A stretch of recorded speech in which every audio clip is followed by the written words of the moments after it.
Bonjour et bienvenue à tous dans ce nouvel épisode Futurofan explique. Eh bien oui, c'est la fin des vacances bientôt, donc bon courage déjà à tous ceux qui vont reprendre le chemin du travail et de l'école, parce que oui, vous êtes aussi nombreux encore à être à l'école parmi mes abonnés. Donc vraiment bon courage à vous, ça va bien se passer, je reste là bien évidemment pour vous accompagner pendant cette nouvelle rentrée scolaire. Donc on va un petit peu plus ralentir la fréquentation dans les parcs. Les Futurofan Explore vont également se ralentir parce que la saison estivale est terminée, très clairement. Donc on va un petit peu retourner au Futurofan Explique, histoire de vous emmener dans quelques petits coulisses, pourquoi pas, et également vous emmener dans les histoires d'attractions. Et aujourd'hui, c'est ce dont on va parler, et plus particulièrement du pavillon Image Studio qui abrite aujourd'hui Chasseurs de Tornades. Bref, je vous en ai déjà beaucoup trop dit, je vous emmène avec moi dans toutes mes explications, c'est parti.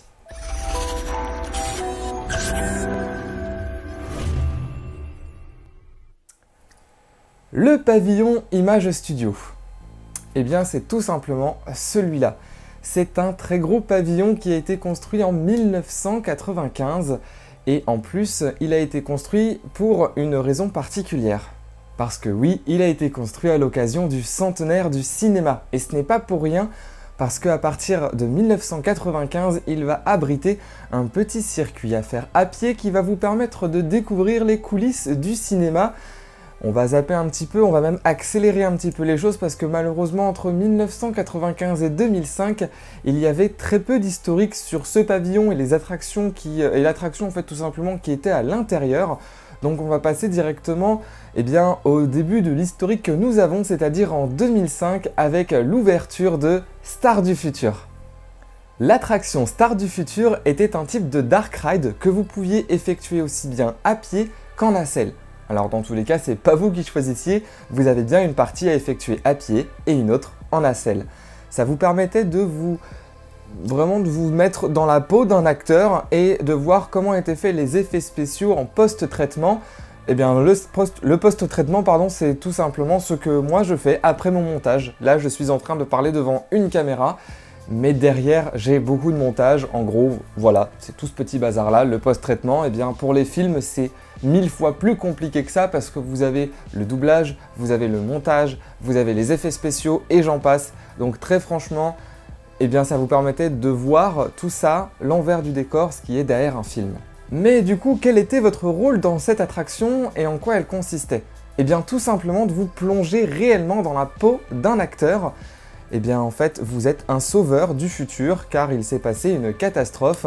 Donc vous allez traverser des plateaux, en fait, tout simplement, plus immersifs les uns que les autres, avec des maquettes, du brouillard, du blizzard, de la neige, de la fumée, vraiment beaucoup d'effets.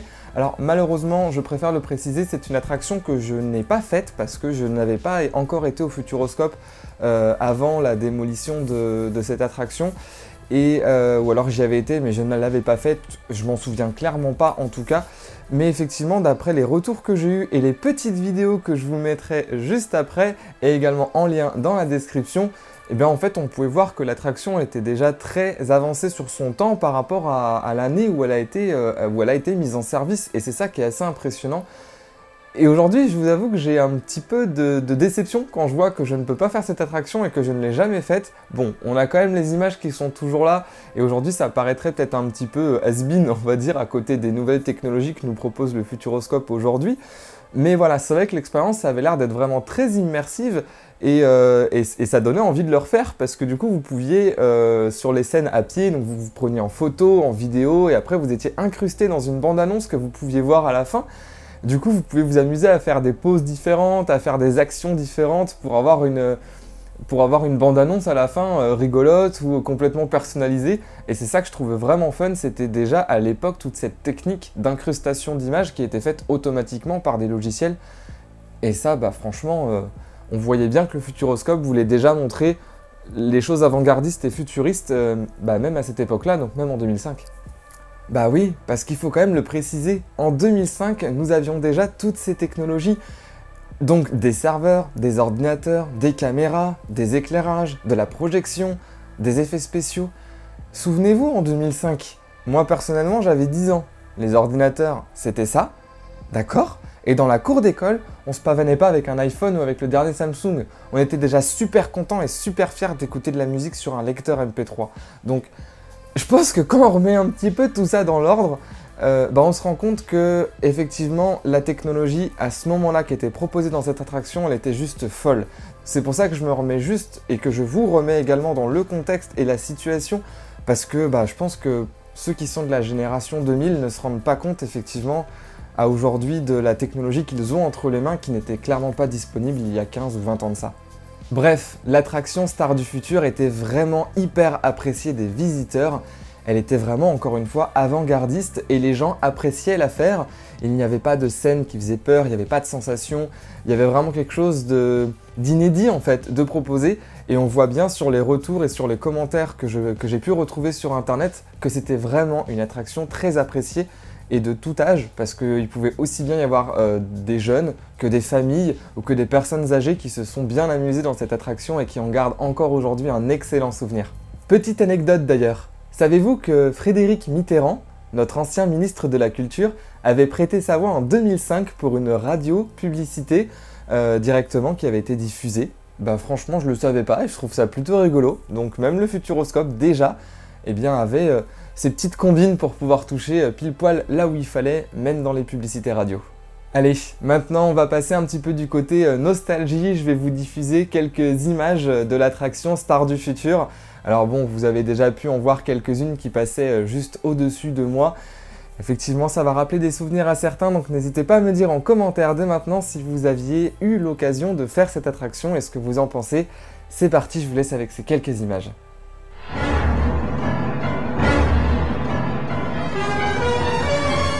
Ma machine est prête. Maintenant, il me faut des volontaires.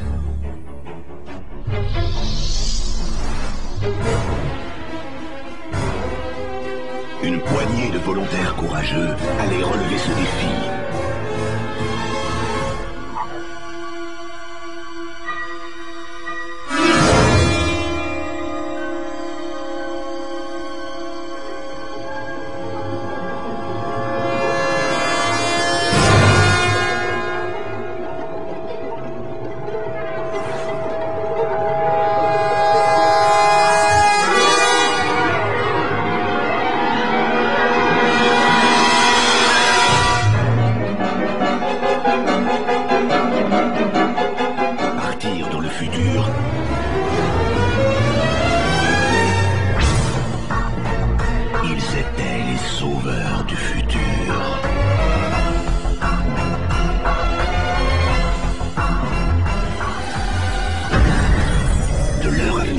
Dépend notre futur.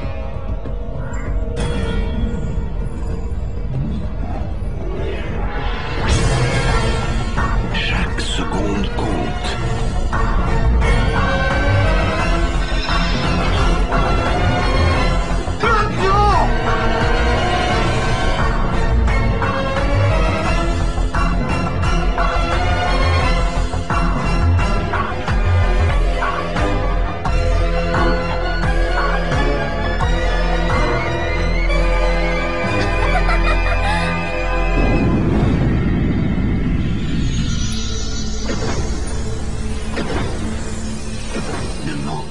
Sauveur du futur, sauveur du futur. Mais oui, toutes les bonnes choses ont une fin malheureusement et sa fermeture définitive aura lieu le 3 janvier 2010 qui va laisser énormément de questions mais également de déceptions auprès des visiteurs et des fans du parc et notamment de cette attraction parce que, encore une fois, elle était très appréciée et plébiscitée. Mais surtout les questions c'est que va devenir ce bâtiment ? Est-ce qu'il va y avoir une nouvelle version de Star du Futur? Est-ce que ça va toujours se porter sur le cinéma? Est-ce que le bâtiment va être gardé? Parce qu'à l'époque, ils pensaient même, les fans des visiteurs avaient même dans l'image que ça pouvait également être détruit pour construire autre chose. Donc voilà, on va voir maintenant l'épisode numéro 2, la suite dans quelques instants, et on va voir du coup ce que va devenir ce bâtiment pour sa prochaine vie, tout simplement. Futur l'Expo. Alors que dire? J'ai été quand même très mitigé sur cette nouvelle version du bâtiment. Alors moi, comme je vous disais, j'ai pas connu malheureusement Star du Futur. Quand j'ai commencé vraiment à fréquenter le Futuroscope avec mon pass annuel, j'ai directement découvert Future l'Expo. Pour moi, c'était une façon de ne pas laisser à l'abandon le bâtiment parce que oui, Future l'Expo a ouvert en 2015, le 31 juillet exactement, donc effectivement, ça a laissé quasiment 5 ans le bâtiment sans rien. Donc ils ont peut-être décidé de faire quelque chose en se disant de ne pas le laisser forcément à l'abandon, proposer aussi une nouvelle expérience aux visiteurs. Mais voilà, Future l'Expo, moi personnellement, je ne voyais pas forcément voilà, d'intérêt, de choses comme ça. On va voir ça ensemble parce qu'il y avait quand même des choses qui étaient proposées qui étaient très sympas, mais d'autres qui ont assez mal vieilli et vous allez comprendre pourquoi. Alors oui, cette nouvelle thématique est totalement en phase avec ce que veut proposer le Futuroscope en 2015, à savoir montrer les nouvelles technologies, ce qui va nous accompagner demain, donc tout ce qui va être impression 3D, robotique, mapping, les écrans, voilà, enfin vraiment à fond sur la nouvelle technologie. On va même avoir de la cuisine moléculaire, on va pouvoir goûter par exemple des meringues qui vont fumer dans notre bouche, etc. avec de l'azote. Oui, il y avait des expériences très sympas, mais après je peux comprendre du coup la déception de pas mal de visiteurs et de park fans à l'époque qui avaient perdu une attraction qu'ils aimaient énormément. Ils espéraient revoir un type de dark ride, quelque chose qui avait été quand même gardé par rapport à Star du Futur, mais non, en fait, ils ont complètement changé la donne, ils ont complètement changé le principe. Ce n'était même plus réellement une attraction, mais c'était plus un sorte de showroom du futur qui avait été fait dans Image Studio. Et du coup, je peux comprendre en fait la déception de ces personnes-là, même si, encore une fois, je n'ai pas fait Star du Futur, mais c'est comme si demain on changeait les lapins crétins par un showroom. Bah, les gens qui adorent cette attraction et qui s'attendent au même concept vont se dire bah mince, on a perdu une attraction pour avoir quelque chose où on va se balader et découvrir des technologies. Ça peut être un point négatif comme un point positif. Moi je le vois ni comme l'un ni comme l'autre parce qu'ils ont quand même su rénover ce bâtiment qui était perdu depuis 5 ans et ils ont su en faire quelque chose de nouveau pour un budget, je le dis quand même, de 600 000 €. Donc à l'époque aussi pour eux c'était un très gros budget, ils n'avaient peut-être pas forcément les moyens de rénover le bâtiment complet parce qu'il est quand même très très gros. Je vous le remets en photo juste là, mais très franchement vous avez cette espèce d'escalier à l'envers et Star du Futur était aussi sur plusieurs étages à l'époque, donc il faut très clairement préciser et éclaircir les choses en disant que ça doit être un énorme budget le fait de tout refaire dans un bâtiment aussi gros que celui-ci et avoir un nouveau projet. Donc voilà, ils ont peut-être voulu faire quelque chose par rapport à leur budget initial de l'époque. Je vous montre du coup également quelques images de ce que ça donnait et on se retrouve juste après.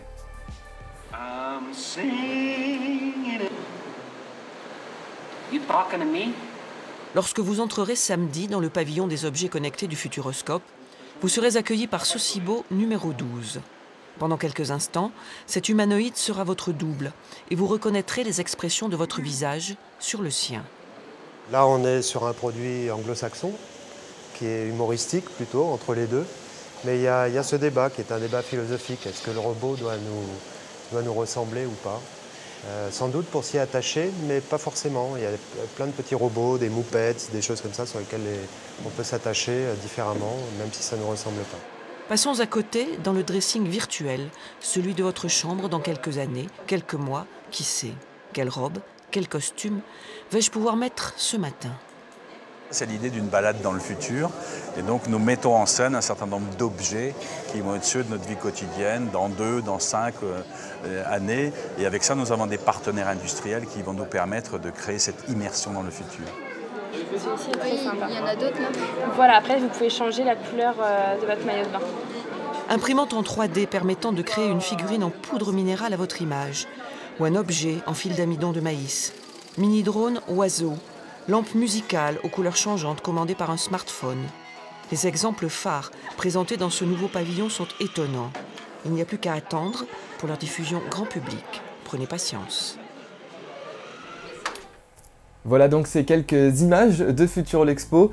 Il faut également préciser quelques petites choses, c'est que grâce à la rénovation de ce bâtiment, ils ont décidé également enfin de le rendre accessible aux PMR, donc aux personnes à mobilité réduite, en installant un ascenseur sur la gauche du bâtiment qui va permettre directement aux personnes en fauteuil ou en béquille par exemple bien d'éviter d'avoir à prendre tous les nombreux escaliers, les nombreuses marches qui vous emmènent à l'entrée du bâtiment.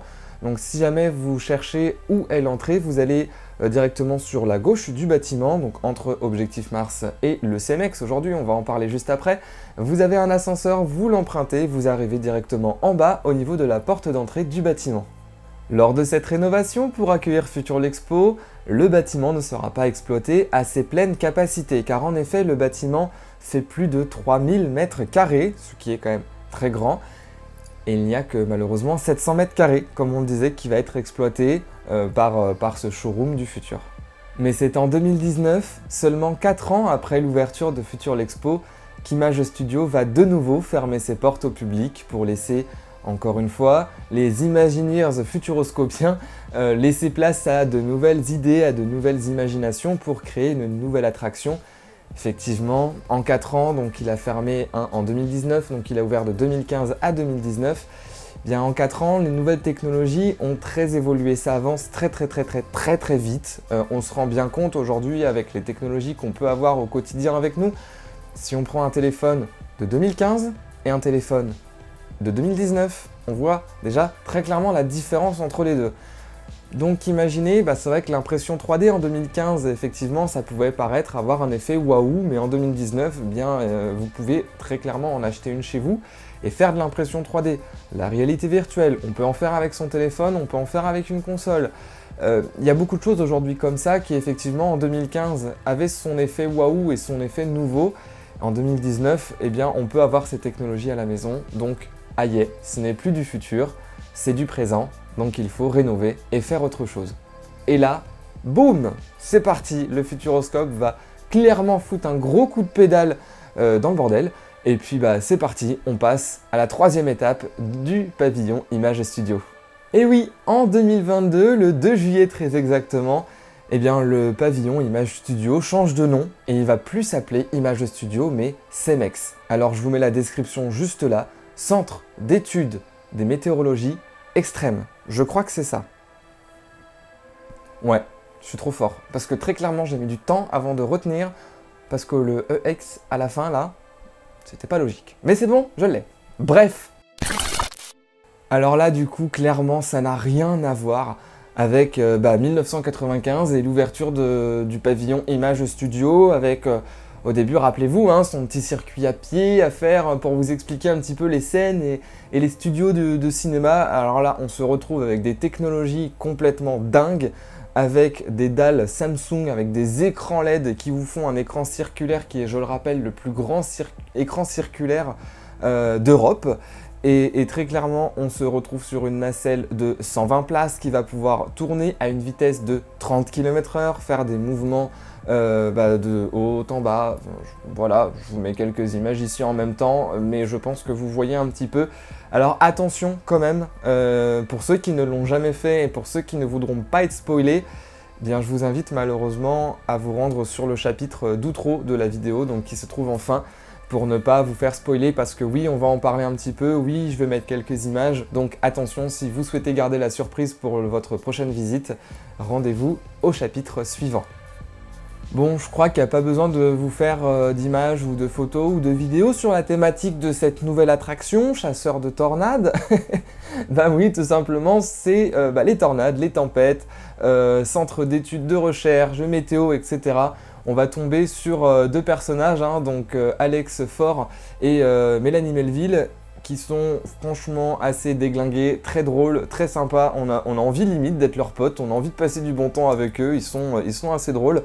Alex Faure, pardon, je pense que vous l'avez reconnu pour certains d'entre vous qui regardent la chaîne de télévision M6 en France, parce que je ne sais pas si ça existe aussi à l'étranger ou si c'est diffusé, dans la série Scène de ménage, c'est le frère de Emma.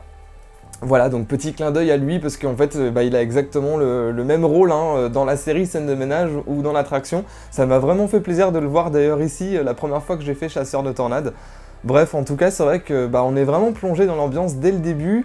Dès la file d'attente, on a une partie de file d'attente extérieure où, souvenez-vous, dans le jardin des énergies, alors j'essaie de vous retrouver une photo, si je l'ai, je vous la mets ici, on avait un générateur de vent, en fait, qui vous permettait de vous mettre devant une énorme soufflerie qui vous crachait de l'air à 130 km/h. Et bien, ce qui est bien, c'est qu'elle a été enlevée du jardin des énergies, qui est actuellement en travaux pour accueillir prochainement Mission Bermude. Et il a été mis dans la file d'attente de Chasseurs de Tornades, donc c'est vrai que je trouvais le recyclage de cette petite attraction très sympa. Donc vous avez des photos, vous avez pas mal de petites images aussi qui sont faites sur la partie extérieure de la file d'attente de Chasseurs de Tornades. Et ensuite, une fois que vous rentrez dans le bâtiment, donc dans le CEMEX, vous êtes complètement plongé au CEMEX, dans le centre d'études météorologiques. Vous allez pouvoir rencontrer Mélanie Melville, vous allez pouvoir rencontrer également Alex Faure, ils vont pouvoir discuter avec vous, vous allez les voir se chamailler très clairement, parce qu'ils font que ça. Et vous allez traverser les bureaux, donc vous allez voir un petit peu les croquis de ce qui vous attend, du Trombix, etc. Vous allez passer devant un simulateur de vortex avec un vortex qui est créé dans un espèce d'aquarium circulaire, d'ailleurs qui est juste magnifique. Je veux le même à la maison. Si vous avez des pistes, je veux bien. Bref, je fais mes petites annonces, ça peut être assez drôle aussi, mais bon. Bref, c'est pas grave, après on passe à la troisième étape, donc une des dernières étapes de la file d'attente, où on va pouvoir voir donc le premier prototype réel du Trombix qui va vous permettre justement d'arrêter la tornade, également de Bully, donc la voiture qui est en partenariat, rappelons-le, avec Isuzu. Très très belle voiture d'ailleurs que nous retrouvons dans l'attraction un petit peu plus tard. Une fois que nous avançons un petit peu plus, nous allons accéder au niveau du pré-show où nous allons avoir un mélange entre virtuel et réel avec des vrais acteurs, et ça franchement aussi je trouve ça super sympa. Des effets de tremblement au niveau du sol, des effets de vortex de fumée, des effets de flash dans la salle, etc. Et puis là, il y a tout qui pète. On nous demande vraiment en toute urgence d'aller se réfugier dans la salle de conférence pour pouvoir aller se mettre à l'abri. Là, l'attraction commence et très clairement, vous vous en prenez plein les yeux. Je vous mets une bande-annonce juste là pour ceux que ça intéresse. Attention encore une fois au spoil, c'est parti!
Bon, qu'est-ce que va nous réserver ce pavillon par la suite? Est-ce qu'il va y avoir une future attraction prochainement? Moi, perso, j'ai pas envie. Parce qu'aujourd'hui, Chasseurs de Tornades est quand même une attraction que j'apprécie énormément. Et même si, oui, je suis déçu et je suis triste, entre guillemets, aussi de ne pas avoir fait et de ne pas avoir découvert Star du Futur, je préfère quand même, je pense, Chasseurs de Tornades parce que c'est une technologie complètement différente. Mais j'aimerais bien savoir, mes abonnés, vous qui regardez cette vidéo, si d'ailleurs vous ne l'êtes pas, n'hésitez pas à cliquer sur le bouton juste en bas de la vidéo, le bouton s'abonner, la petite cloche de notification, le petit pouce bleu, et bien sûr le petit commentaire. Si jamais vous avez connu les deux attractions, Star du Futur, Future l'Expo même, et Chasseurs de Tornades, dites-moi en commentaire, est-ce que Star du Futur vous manque? Est-ce que vous avez ce côté un petit peu nostalgique? Est-ce que vous voudriez une future attraction qui se rapproche de Star du Futur au Futuroscope? Ou est-ce que vous préférez cette nouvelle version que donne le Futuroscope avec des attractions beaucoup plus avant-gardistes? Voilà, en tout cas, j'ai essayé de faire ce concept un petit peu sympa. Je me suis dit que j'allais prendre un pavillon et vous raconter son histoire. Donc il y a encore pas mal de pavillons au Futuroscope. Là, il y a un petit peu tout ça. Je sais pas pourquoi je viens de faire la poule. Je sais pas. Mais voilà, si le concept vous plaît, n'hésitez pas à me le dire en commentaire encore une fois ou à m'envoyer un message privé sur Instagram. Vous allez pouvoir retrouver ces dernières informations. Alors désolé, en ce moment je ne suis plus trop présent sur Instagram parce que j'ai d'autres projets aussi pour la chaîne qui me demandent pas mal de temps. J'ai les vidéos, j'ai aussi des projets personnels pour du travail, donc c'est vrai qu'Instagram me demande beaucoup de temps et je préfère maintenant prioriser un petit peu plus YouTube parce que oui, au moment où je tourne cette vidéo, le compteur qui est derrière moi vient de passer les 600 abonnés. Merci, voilà, merci. Parce que dans une ancienne vidéo, je vous disais que pour septembre, je voulais atteindre les 500 abonnés. Et là, au moment de tourner cette vidéo, bah, on est le 30 août et on est aux 600. Donc je sais pas comment vous remercier, très clairement c'est fou. L'aventure ne fait que commencer, donc voilà, je tiens encore particulièrement à remercier tous ceux qui me soutiennent, notamment AD, hein, Balou et compagnie. Il y a aussi Rêveur de Magie qui me soutient et qui me donne pas mal de conseils pour ma chaîne. Voilà, j'en oublie sûrement, il y a Elfried, il y a beaucoup de personnes qui me soutiennent, tous mes abonnés également qui m'envoient des messages et qui me mettent en commentaire. Bah voilà, merci beaucoup parce que tous ces soutiens-là, c'est important pour moi et ça me permet de continuer cette chaîne. Voilà, 600 abonnés, bah on approche petit à petit les 1000, hein, donc j'espère pouvoir les approcher avant la fin de l'année. En tout cas, merci, merci, merci, merci. Je pourrais jamais assez le dire pour vous remercier pour toute votre fidélité et pour que vous soyez là. Je m'attendais vraiment pas à ça et 600 abonnés en moins d'un an, bah voilà. Merci, merci, merci, merci, merci. Bref, on se retrouve mercredi prochain pour une prochaine vidéo. Elle sera peut-être au parc du Futuroscope, peut-être en Futurofan Explique. Pour l'instant, je ne sais pas. Je fais les vidéos un petit peu comme ça au dernier moment, mais bon, c'est aussi sympa. Allez, je vous fais plein de gros bisous. Je vous dis à mercredi prochain pour une future vidéo sur Futurofan. Ciao, ciao.